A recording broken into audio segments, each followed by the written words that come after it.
The Nightly Business Report. Good evening. Tonight, Sri Lanka and China set to explore and complete their long overdue free trade agreement as the Chinese Commerce Minister is expected to visit Colombo in the coming week. Tea and coconut-based products remain Sri Lanka's strengths as merchandise export number see an increase across the board. The Colombo Stock Exchange see a mixed end on the first trading day of this week as the ASPI closes in the green with S&P SL 20 trailing behind in the red. And France and Vietnam get to work bolstering ties with the help of Airbus, nuclear energy and railway deals. Good evening and thank you for joining us. Sri Lanka and China are exploring to complete their long overdue free trade agreement as the Chinese Commerce Minister will visit Colombo in the coming week. A high-level Chinese delegation led by its Commerce Minister Wang Wentao will attend the Sri Lanka-China Trade and Investment Forum in Colombo on the 30th of May. The 115-member business delegation representing 77 Chinese companies will engage with potential Sri Lankan business and investment partners at the forum hosted by the Ceylon Chamber of Commerce and the Sri Lankan Commerce Department.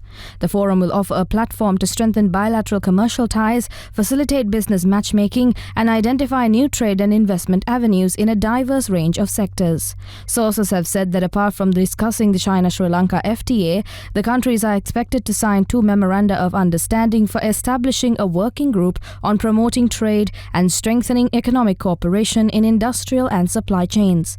Chinese delegates visiting Sri Lanka will represent 4 major chambers representing various industries including textiles, machinery, electronic products, foodstuff, native produce and animal byproduct. Wang would co-chair the 8th session of the China-Sri Lanka Joint Committee on Economic and Trade Cooperation with his counterpart Vasantha Samarasinghe.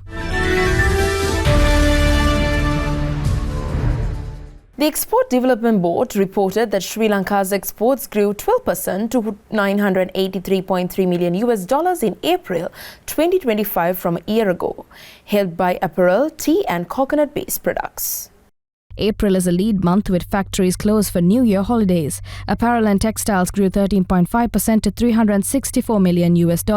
Tea grew 12% to $107.3 million, with tea in packets rising 27%. Export earnings from coconut-based products grew 21% to $72.8 million. Coconut kernel products grew 36.23%, fiber products grew 49.66%, and coconut shell products by 22.35%. It's not clear how much of the increase came price increase amid a crop shortfall in many producing countries. Export earnings from coconut oil grew 64.8%, coconut milk powder by 107%. Cocoa peat, fiber pith and molded products increased by 3.32% to $15.89. Sri Lanka's Hambantota port said 9,151 vehicles were imported through its facilities since vehicle imports were allowed in February 2025. Port operations have been streamlined for faster clearing of vehicles. Sri Lanka has imported around $200 million of vehicles and $450 million of letters of credit have been opened, the central bank reported on the 22nd of May. Vehicles were the last major import allowed after sweeping import bans were placed in the country in 2020 as aggressively inflationary rate cuts were made by the central bank to target interest rates and potential output rejecting classical economic principles. Especially since the end of the civil war, Sri Lanka has used statistical formulae rejecting economic principles to cut rates with printed money and restricted what bureaucrats call non-essential imports as forest shortages emerged. The 2020 vehicle import ban, like the 2018 restrictions, failed to stabilize the rupee as the newly printed money flowed into the other imports like building materials and machinery. Shortly after car imports were relaxed, the central bank made a pro-cyclical rate cut, recalling events in 2015, 2018, 2019 and 2020. The May 2025 rate cut came as a mid-corridor rate called the overnight policy rate, was slightly above the floor rate and was not enforced by inflationary open market operations, but bank deposit rates were picking up. A delegation led by the Ministry of Mines, Government of India, comprising representatives from leading Indian public sector mining companies, visited Sri Lanka to explore potential collaborations with Sri Lanka. During the visit, the delegation called on Sunil Handanetti, the Minister of Industries and Entrepreneurship Development, and held discussions with the chairpersons of key Sri Lankan mineral sector state-owned enterprises, including Kahatagaha Graphite Lanka Limited, Lanka Mineral Sands Limited, Geological Survey and Mines Bureau, and Lanka Phosphate Limited, among others. The delegation also met with Director General of the Board of Investment and other senior government officials. The purpose of the visit was to explore investment and collaboration opportunities, promote technical cooperation in advanced mining technologies, and discuss joint initiatives for value addition in the mineral sector. The visit builds upon the meeting between Satish Chandra Dubey, Union Minister of State for Coal and Mines Government of India, and Sunil Handanetti, the Minister of Industries and Entrepreneurship Development, held on the 15th of February this year in New Delhi on enhancing cooperation in the mineral sector. Subsequently, a follow-up virtual meeting was convened on the 10th of March of this year between the Secretary, Ministry of Mines, Government of India, and the Secretary, Ministry of Industries and Entrepreneurship Development, Government of Sri Lanka. Let's take a short commercial break. This is the Nightly Business Report.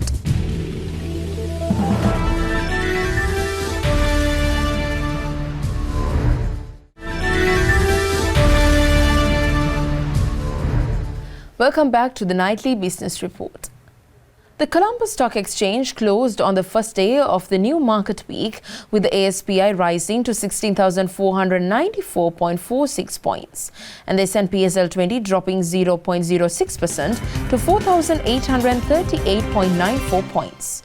Market activities saw a total share volume of 171.8 million shares traded, generating a turnover of approximately 3.76 billion rupees. For further insights, we speak with Manusha Kandanarachi from First Capital Holdings. Thank you, Prashansa. Following last week's mixed sentiment, the Colombo stock market continued to display a similar trend at the week beginning as well. Early in the session, the all-share price index reached an intraday high of 16,557 points, but it later traded sideways, closing at 16,496, reflecting a modest gain of only 1 point and stood stagnant compared to the previous close as well. Broad-based selling pressure was visible across most sectors. Notable positive contributors to the index were Ceylon Coal Stores, Hemas Holdings, Haley's, Dialog and Brown's Investments. Heightened activity in Ceylon Coal Stores was observed due to strong quarterly performance coupled with Dialog. Turnover for the day was recorded at 3.7 billion rupees, which is higher than the monthly average of 2.7 billion rupees, yet stagnant compared to the previous day's figure as well. Mostly, the high net worth investors contributed towards today's turnover, along with active retail participation. In terms of sector-wide contribution to the overall turnover, the food, beverage and tobacco sector took the lead with a share of 24%. This was followed by the capital goods sector and the telecommunication sector, which produced a joint contribution of 36% as well. Thank you.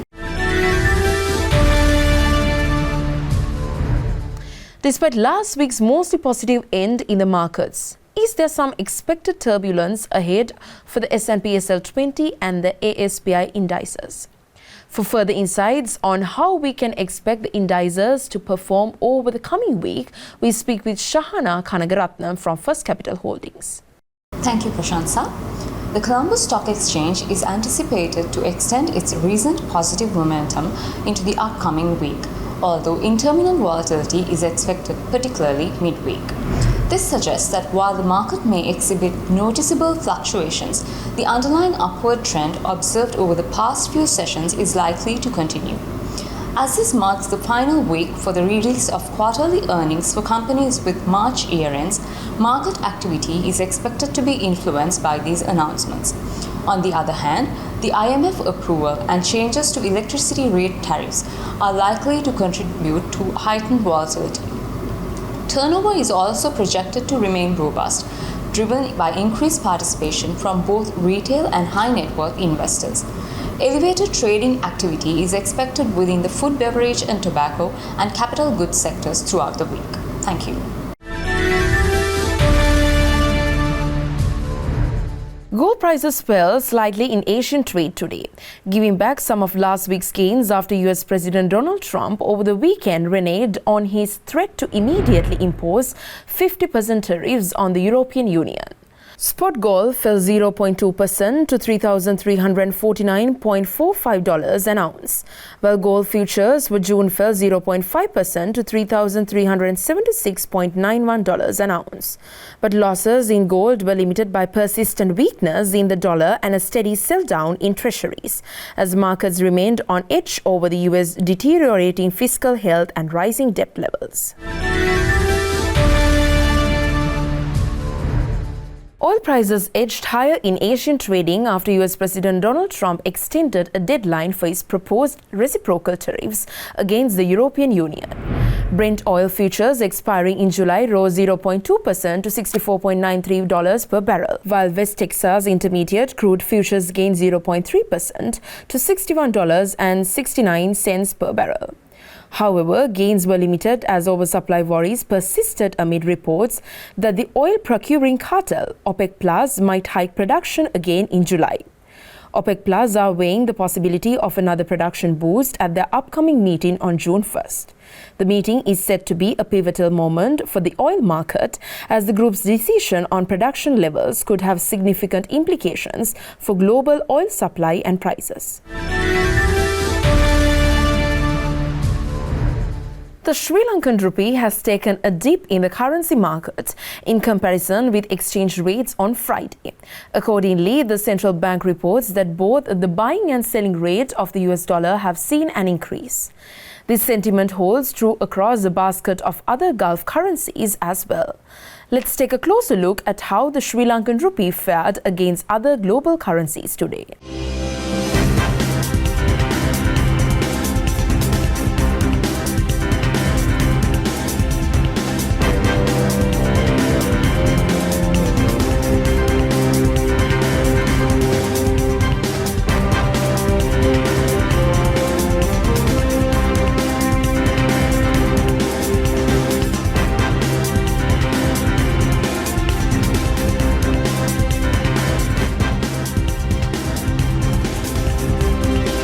Let's take a short commercial break. This is the Nightly Business Report.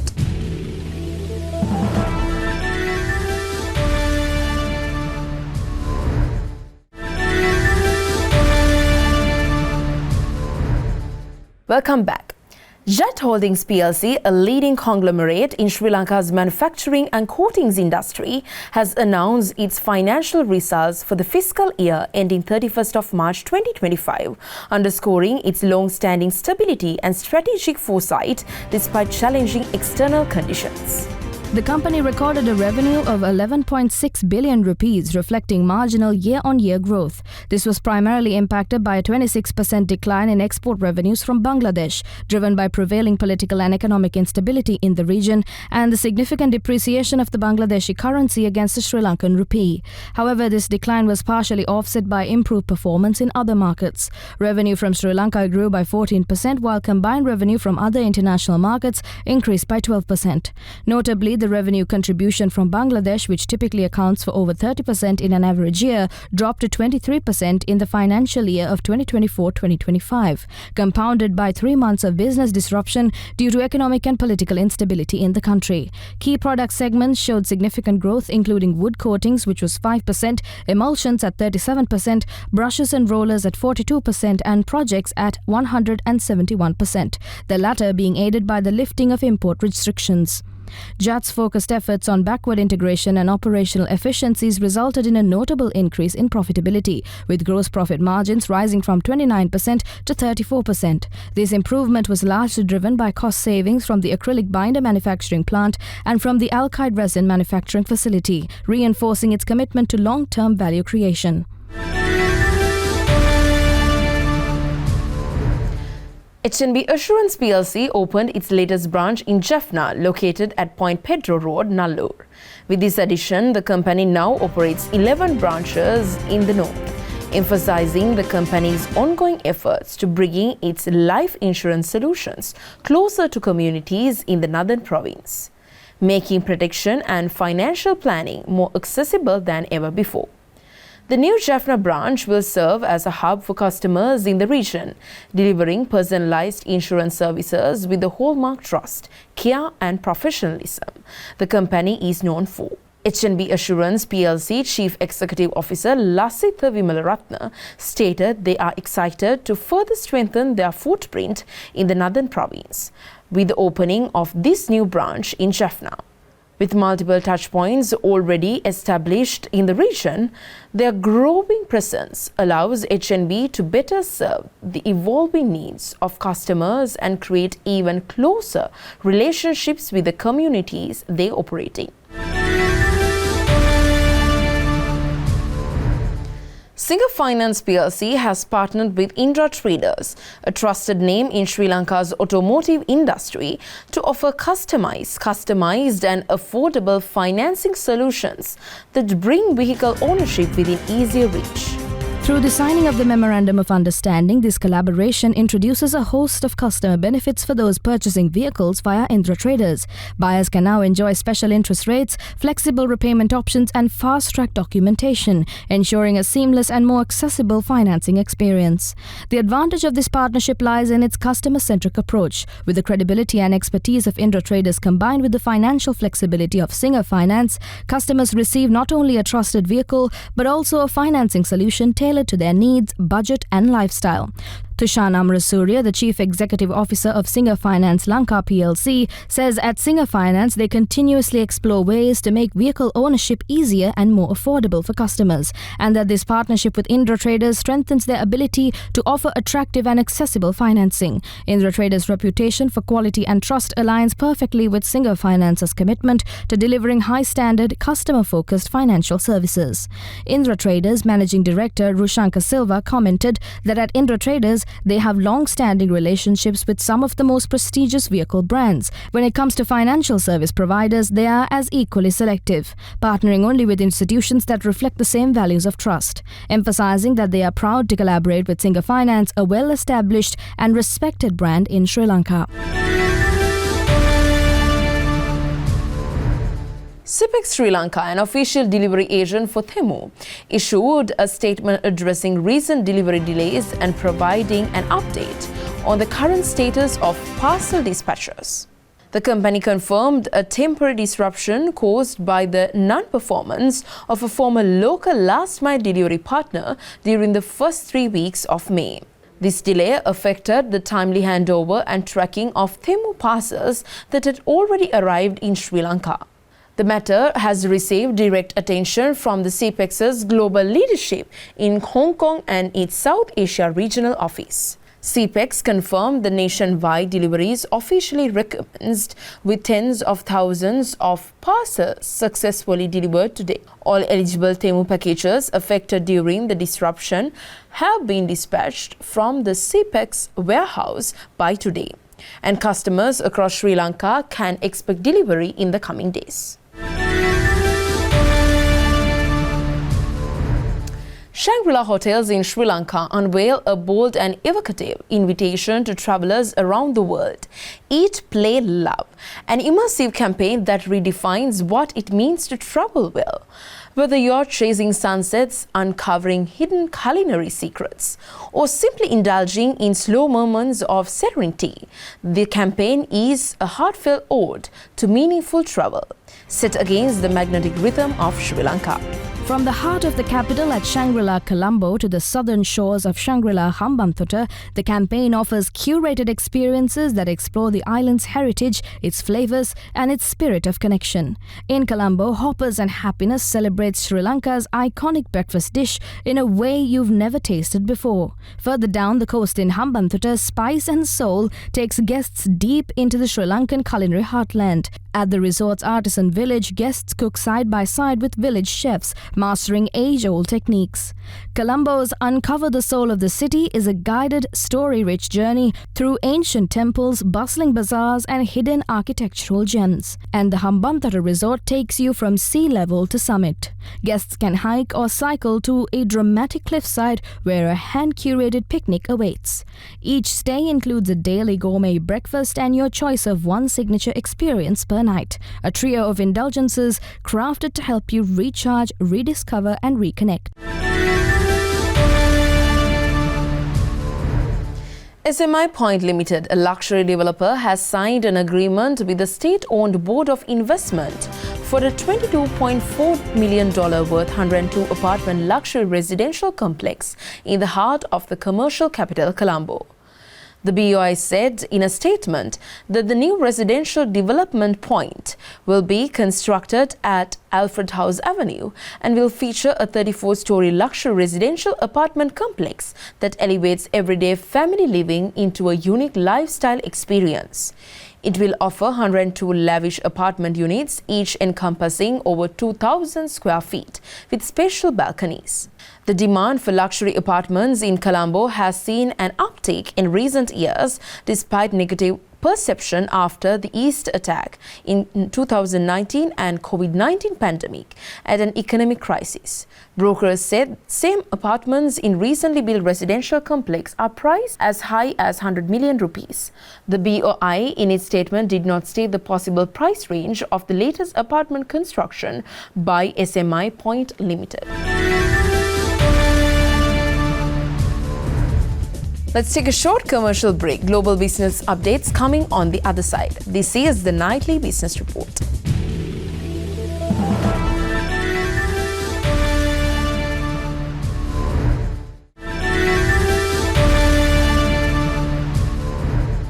Welcome back to the Nightly Business Report. Stock markets across Asia were mixed, and the euro rallied after President Donald Trump abruptly extended by a more than month his threat to slap 50% tariffs on EU goods, marking another temporary reprieve in his erratic trade policy. MSCI's broadest index of Asia-Pacific shares outside Japan slipped 0.07%, while futures in Europe and Germany indicated a higher open of over 1.5%. Japan's Nikkei 225 and Topix indexes were the outperformance in Asian trade, rising 0.6% and 0.5% respectively. Both indexes extended gains into a third consecutive session. China's blue chip index fell 0.7%, while Hong Kong's Hang Seng index dipped 1%. The mainland Shanghai Shenzhen CSI 300 and Shanghai Composite indexes fell 0.1% and rose 0.3% respectively. France's President Emmanuel Macron made his first formal visit to Vietnam today, the first by a French president in nearly a decade, seeking to boost France's influence in its former colony, grappling with the threats of crippling US tariffs. The two nations signed deals for 20 Airbus planes, cooperation on nuclear energy, railways, Airbus Earth observation satellites and Sanofi vaccines.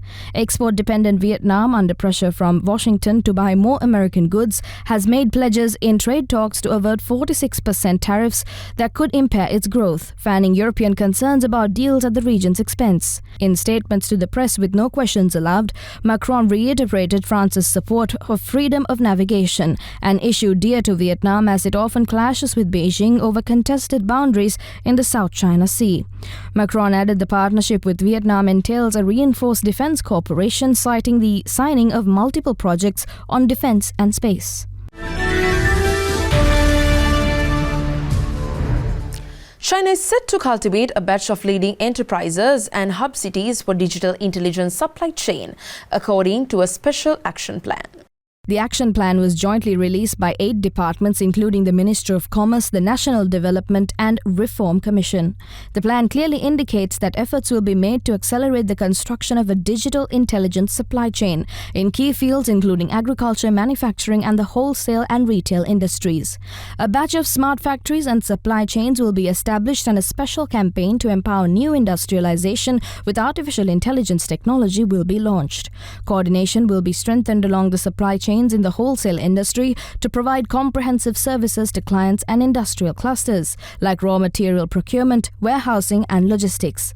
Retailers are encouraged to collect information with digital and smart technologies so that they will send consumer data to brand owners and manufacturers in a timely manner.